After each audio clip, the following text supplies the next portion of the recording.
ಸದಸ್ಯರು ಮನೆಯಿಂದ ಹೊರ ಹೋಗುವಂತೆ ಮುಖ್ಯ ದ್ವಾರದ ಕಡೆಗೆ ಔಟ್ ಮಾಡುವ ಮೂಲಕ ನಾಮಿನೇಟ್ ಮಾಡಬೇಕು. ವೀಕೆಂಡ್ ಬಂದಾಗ ನಿಮಗೆ ಏನ್ ಮಾತಾಡಬೇಕು ಗೊತ್ತಾಗಲ್ಲ. ಆಚೆ ಕಡೆನೂ ಗೊತ್ತಾಗಿದೆ, ನಮ್ಮ ಮನೆಯವ್ರಿಗೂ ಗೊತ್ತಾಗಿದೆ ನೀವು ಎಷ್ಟು ಮ್ಯಾನ್ಯುಪ್ಲೇಟ್, ಎಷ್ಟು ನಾಟಕ. ಮನೆಯವರು ನಿಮ್ಮ ಬಂದು ಎಲ್ಲ ಹೇಳ್ಕೊಟ್ಟಿದ್ರಾ? Hi, welcome to my YouTube channel. ಹೌದು, ಬಿಗ್ ಬಾಸ್ ಸೀಸನ್ 12ರ ಫಿನಾಲೆ ಇನ್ನೇನು ಒಂದು ವಾರ ಮಾತ್ರ ಇದೆ. ಹಾಗಾಗಿ ಈಗ ಬಿಗ್ ಬಾಸ್ ಎಲಿಮಿನೇಷನ್ ಟಾಸ್ಕನ್ನು ಕೊಟ್ಟಿದ್ದಾರೆ. ಆ ಸಮಯದಲ್ಲಿ ರಾಶಿಕಾ ಮತ್ತು ರಕ್ಷಿತಾ ಇವರಿಬ್ಬರ ನಡುವೆ ಜಗಳ ಜೋರಾಗಿದೆ ಅಂತ ಹೇಳ್ಬೋದು. ಹೌದು, ಯಾರೆಲ್ಲ ನಾಮಿನೇಟ್ ಆಗಿದ್ದಾರೆ ಎಲ್ಲವನ್ನು ನೋಡೋಣ. ಅದಕ್ಕೂ ಮೊದಲು ನೀವು ನಮ್ಮ ಚಾನಲ್ಗೆ ಹೊಸಬರಾಗಿದ್ದರೆ ಸಬ್ಸ್ಕ್ರೈಬ್ ಮಾಡಿ, ಲೈಕ್ ಮಾಡಿ. ಹಾಗೆ ಈ ಸೀಸನ್ 12ರ ವಿನ್ನರ್ ಯಾರಾಗಬೇಕಂತ ಹೆಸರನ್ನು ಕಮೆಂಟ್ ಮಾಡಿ. ಹೌದು, ನಿನ್ನೆ ಸ್ಪಂದನ ಅವರು ಬಿಗ್ ಬಾಸ್ ಮನೆಯಿಂದ ಹೊರಬಂದಿದ್ದಾರೆ. ಈಗ ಈ ವಾರದ ನಾಮಿನೇಷನ್ ಮಾಡುವ ಪ್ರಕ್ರಿಯೆಯನ್ನು ಈಗ ಬಿಗ್ ಬಾಸ್ ಕೊಟ್ಟಿದ್ದಾರೆ. ಮತ್ತು ಈಗ ಬಂದಿರೋ ಪ್ರೋಮೋ ನೋಡಿದರೆ ಗಿಲ್ಲಿ ಅವರು ರಘು ಅವರ ಹೆಸರನ್ನು ತಗೊಂಡು ನಾಮಿನೇಟ್ ಮಾಡಿದ್ದಾರೆ ಅನಿಸುತ್ತೆ.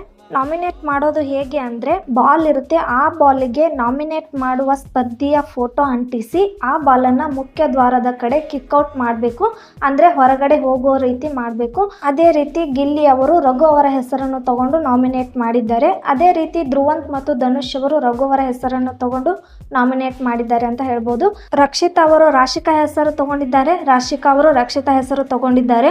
ಇವರಿಬ್ಬರ ಜಗಳ ಇಲ್ಲಿಂದ ಶುರುವಾಯಿತು ಅಂತ ಹೇಳ್ಬೋದು. ರಾಶಿಕಾ ಅವರು ರಕ್ಷಿತಾ ಹೆಸರು ತಗೊಂಡು ಕಾರಣ ಹೇಳ್ತಾ ಇದ್ದಾರೆ.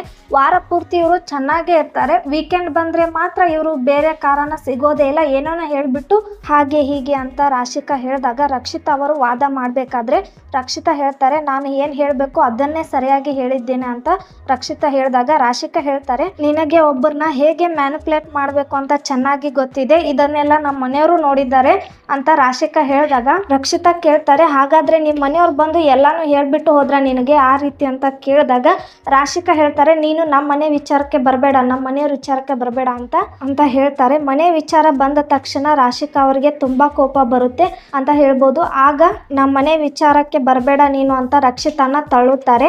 ಈ ರೀತಿ ಇವರಿಬ್ಬರು ಜಗಳ ಮಾಡುವಾಗ ಎಲ್ಲ ಸ್ಪರ್ಧಿಗಳು ಬಿಡಿಸ್ತಾರೆ ಅಂತ ಹೇಳ್ಬೋದು. ಇದಾದ ನಂತರ ರಾಶಿಕಾ ಅವರು ಅಶ್ವಿನಿ ಅವರನ್ನ ನಾಮಿನೇಟ್ ಮಾಡಿದ್ದಾರೆ. ಆದ್ರೆ ಆ ಬಾಲ್ ಅಂದ್ರೆ ಅಶ್ವಿನಿ ಅವರ ಫೋಟೋ ಅಂಟಿಸಿದ ಬಾಲನ್ನು ಕೈಯಲ್ಲೇ ಹಿಡಿದುಕೊಂಡು ಜಗಳ ಮಾಡ್ತಾ ಇದ್ದಾರೆ ರಾಶಿಕಾ ಅವರು. ಈ ರೀತಿ ಬಿಗ್ ಬಾಸ್ ಮನೆಯಲ್ಲಿ ನಾಮಿನೇಷನ್ ಪ್ರಕ್ರಿಯೆ ಕೊಟ್ಟಾಗ ಈ ರೀತಿ ಇಬ್ಬರ ನಡುವೆ ಜಗಳ ಆಗಿದೆ ಅಂತ ಹೇಳ್ಬೋದು. ಇದೇ ರೀತಿ ಇನ್ನಷ್ಟು ಬಿಗ್ ಬಾಸ್ ಅಪ್ಡೇಟ್ಗಳಿಗಾಗಿ ನಮ್ಮ ಚಾನಲ್ ಅನ್ನು ಸಬ್ಸ್ಕ್ರೈಬ್, ಲೈಕ್, ಶೇರ್ ಮಾಡೋದನ್ನ ಮರಿಬೇಡಿ.